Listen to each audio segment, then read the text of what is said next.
নেদারল্যান্ডসকে ৯ উইকেটে হারিয়ে এক ম্যাচ হাতে রেখে টি-20 সিরিজ জয় নিশ্চিত করেছে বাংলাদেশ।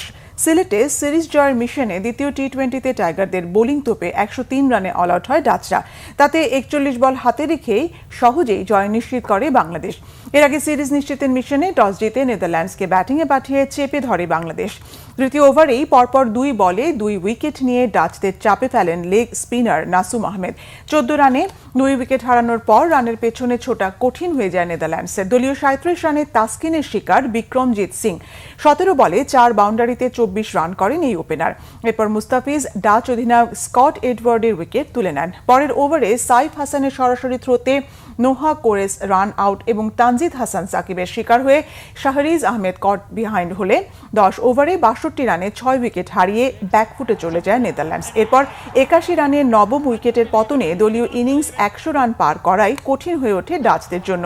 যদিও শেষ দিকে অ্যারিয়ান দত্তের ২৪ বলে ৩১ রানের ইনিংসে ১০৩ রান করে সফরকারী দল। টাইগার বোলিংয়ে নাসুম ২১ রানের ৩টি, তাসকিন ও মুস্তাফিজ নিয়েছেন ২টি করে উইকেট।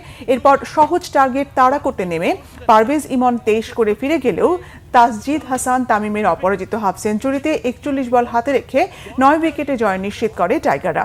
৩৯ বলে হাফ সেঞ্চুরি করে ৫৪ রানে অপরাজিত থাকেন তানজিদ। অধিনায়ক লিটন দাস করেছেন অপরাজিত ১৮ রান।